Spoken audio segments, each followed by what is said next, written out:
My name is Gettys. I've been in Alaska since '94. I separated from the active duty Air Force after 10.5 years, and I knew if I ever got to Alaska, this is the place I would probably stay. And here I am 25 years later.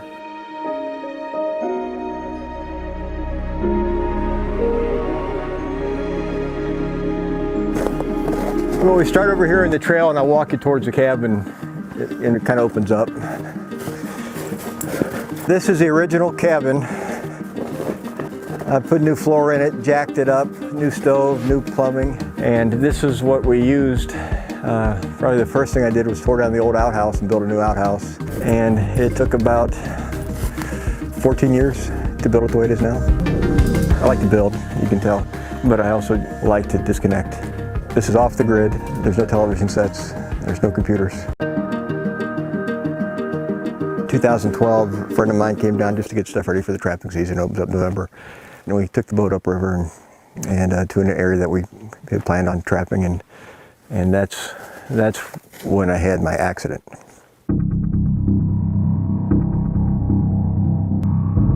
So I had set up my snares in this area, and I was just walking back, and I got to right about here, and I hear a brown bear wolfed at me, and I turned, and the bear was on the other side of this stuff.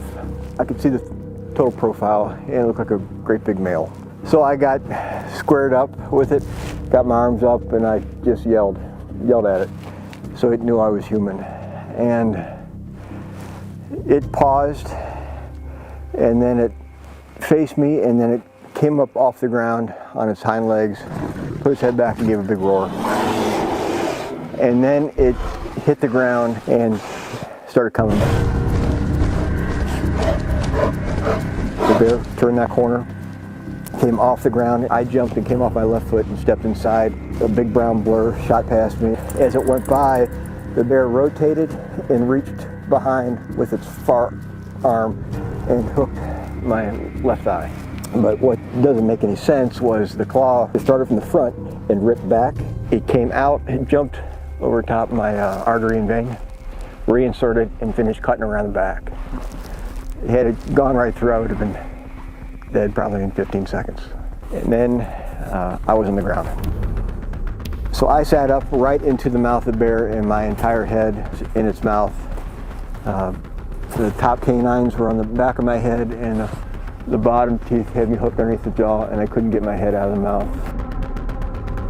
Finally, it relaxed the bite enough that I was able to pull my head out. Just and as it did that, the canines came down and cut through my forehead and took my nose off and ripped this open, and I thought I lost that eye because when that flap came down, it filled that eye up with blood. I could still see on the left, I couldn't see on my right eye.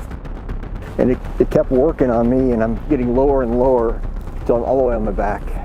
The bear bites my left or my right knee. So much pressure that it shattered my fibula. And then it just explodes off the ground and gives me a double chest pump on my sternum.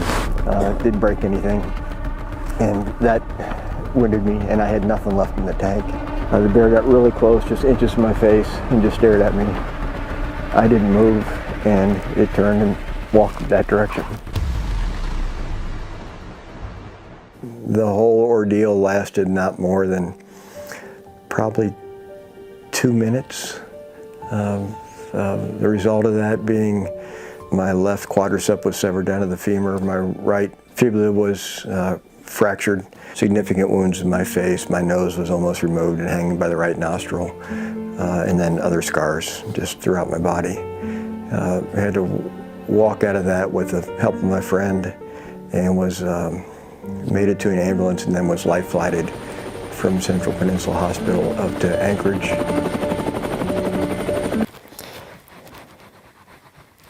I'm just thinking about Kathleen. I dated her from my sophomore year in high school. All through my college years at the Air Force Academy, got married soon after. She was the president of the Alaska Nurses Association. She had some work injuries that caused her health to deteriorate pretty rapidly, to the point that she didn't get out of the house much. Her blood pressure would drop all the time, and I had to go shopping, go grocery shopping, and do some other stuff. And when I got home, so I came in the door, I said something to her and there was no response. And I carried groceries upstairs and I saw her. She was not conscious. She had passed out before and had other issues, and I had revived her a few times in the previous couple of years. And I worked on her for a while and called 911. And the responding paramedic turns out to be a friend of mine. Eric helped me work on her for a little bit, and he finally said, "Blake, she's gone."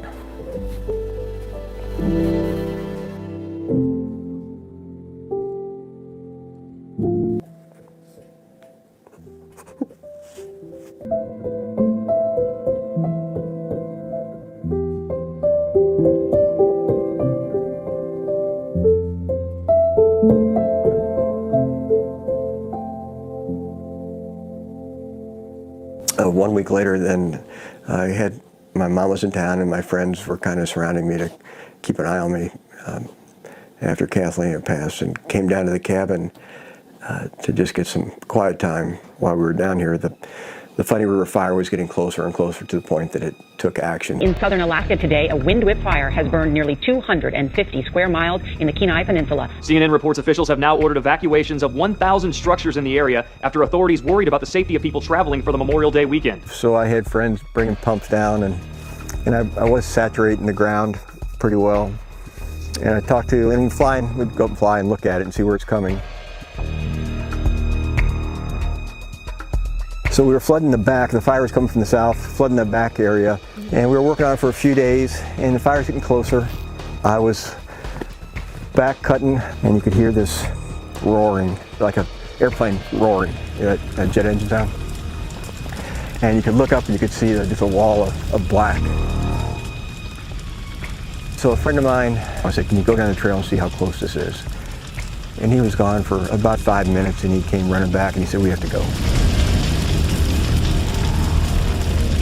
I didn't think there was any chance at all this was going to survive. It was just all-consuming. And where we stood on the far bank, you could watch it. It was as if the flames were determined to hit this particular piece of property. And at this point, I'm thinking, it's gone and it's stuff, but it was just one more loss.